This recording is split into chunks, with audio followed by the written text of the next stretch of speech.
আন্তর্জাতিক অপরাধ ট্রাইব্যুনালের chief prosecutor advocate Tajul Islam সহ 5 প্রসিকিউটর যোগ দিয়েছেন। এই মুহূর্তে ট্রাইব্যুনালে ব্রিফিং করছেন চিফ প্রসিকিউটর। আমরা সরাসরি চলে যাচ্ছি সেখানে। পুলিশ প্রশাসন, সিভিল ব্যুরোক্রেসি, এমনকি মসজিদের ইমাম পর্যন্ত পালিয়ে গেছে। তার অর্থ হচ্ছে যে আগের স্বৈর শাসকেরা দেশটাকে এমন একটা অপরাধের পর্যায়ে নিয়ে গিয়েছিলেন যে এই মানুষগুলোকে পালাতে হয়েছে। সেরকম একটা প্রেক্ষাপটে দাঁড়িয়ে যখন আমাদের তরতাজা তরুণ সন্তানেরা জীবন দিয়েছেন, যারা প্রতিদিন এখনও হাসপাতালে আহতরা কাতরাচ্ছেন, এর মধ্যে থেকে শহীদ হচ্ছেন, রক্তের দাগও এখনও শুকায়নি, সেই রকম পরিস্থিতিতে এই যে সংগঠিত অপরাধ এবং গণহত্যা, সিস্টেম্যাটিক যে অপরাধগুলো সংগঠিত হয়েছে নিরস্ত্র জনতাকে নিশ্চিহ্ন করার জন্য, তাদের বিচারের লক্ষ্যেই এই ট্রাইব্যুনাল আবার পুনর্গঠন করা হয়েছে। আমাকে চিফ প্রসিকিউটরের দায়িত্ব দেওয়া হয়েছে। এই মুহূর্তে আমি শহীদদেরকে স্মরণ করছি, বিশেষ করে আবু সাইদ যে বুক বাড়িয়ে দিয়েছিল বাংলাদেশের জন্য। স্মরণ করছি আসহাবুল ইয়ামিন, সাভারে যাকে এপিসির থেকে অচেতন অবস্থায় কিভাবে ফেলে দিয়ে তাকে হত্যা করা হয়। স্মরণ করছি ছোট ছোট বাচ্চাদের যাদের মাথায় গুলি লেগেছিল, আবু সাইদ, মুগ্ধ থেকে শুরু করে রাফি, নাম না জানা অসংখ্য শহীদ, যাদের নাম আমরা এখনও জানি না, যারা গণকবরে আছে, যাদের পরিচয় আমরা জানি না, যারা এখনও নিখোঁজের তালিকায় আছে। এই শহীদদের রক্তের দাগ শুকানোর আগেই সরকারকে আমি ধন্যবাদ জানাই যে তারা দ্রুততম সময়ের মধ্যে সিদ্ধান্ত নিয়েছেন ট্রাইব্যুনাল পুনর্গঠন করার, এবং চিফ প্রসিকিউটর সহ প্রসিকিউশনের একটা ছোট্ট টিমকে তারা দায়িত্ব দিয়েছেন। আমরা আশা করছি ক্রমান্বয়ে এটা বাড়বে। আমাদের প্রথম প্রায়োরিটি হচ্ছে, যেহেতু এই ঘটনাগুলো খুবই তাজা, এই এভিডেন্সগুলো যারা পারপিট্রেটার্স আছেন, যারা আসামি হবেন এই মামলাগুলোতে, তারা কিন্তু এখনও বাংলাদেশে বিভিন্ন জায়গায় আছেন, অনেকে দায়িত্বেও আছেন। তারা এই আলামতগুলো ধ্বংস করার চেষ্টা করবেন। আমাদের প্রথম প্রায়োরিটি হচ্ছে এই হত্যাকাণ্ড, গণহত্যার যে আলামত আছে এগুলোকে সংরক্ষণ করা, দ্রুততম সময়ের মধ্যে এগুলোকে সংগ্রহ করে প্রসিকিউশন এবং তদন্ত সংস্থার হাতে নিয়ে আসা, যাতে করে ন্যায় বিচারের ক্ষেত্রে এই আলামতগুলোকে আমরা আদালতের সামনে উপস্থাপন করতে পারি।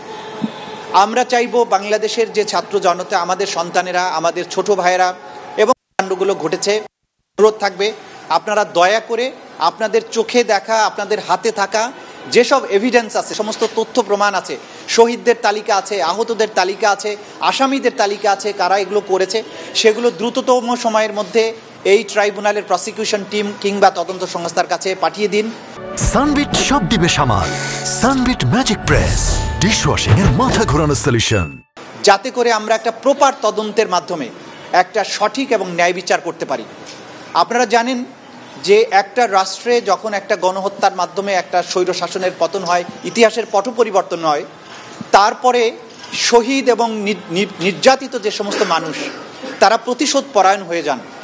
এই প্রতিশোধ পরায়ণতার আগুন নেভানোর সবচাইতে উত্তম পন্থা হচ্ছে একটা ন্যায় বিচার প্রদান করা। যারা এই অপকর্মগুলো করেছে, অন্যায়গুলো করেছে, তাদের যদি একটা সঠিক বিচারের মাধ্যমে তাদেরকে সাজা দেয়া যায়, তাহলে মানুষ প্রতিশোধ প্রবণতার থেকে ফিরে আসে। বাংলাদেশের সমাজ যাতে বিভাজিত হয়ে না যায়, সেই জন্য যারা ঠান্ডা মাথায় আমাদের নিরস্ত্র সন্তানদেরকে হত্যা করেছে তাদের বিচারের মুখোমুখি করতে হবে। এইটা আমাদের প্রায়োরিটি, এবং এই প্রায়োরিটির অংশ হিসেবে আমরা চাইব দ্রুততম সময়ের মধ্যে এই ট্রাইব্যুনালটা পুনর্গঠিত হবে। এইখানে ন্যায়পরায়ণ, সৎ, সাহসী বিচারকদের নিয়োগ দেওয়া হবে। প্রসিকিউশন এবং তদন্ত সংস্থায় যোগ্য মানুষরা আসবেন, এবং আমরা দ্রুততম সময়ের মধ্যে তদন্ত সম্পন্ন করে এইখানে একটা সুষ্ঠু বিচার চাইব।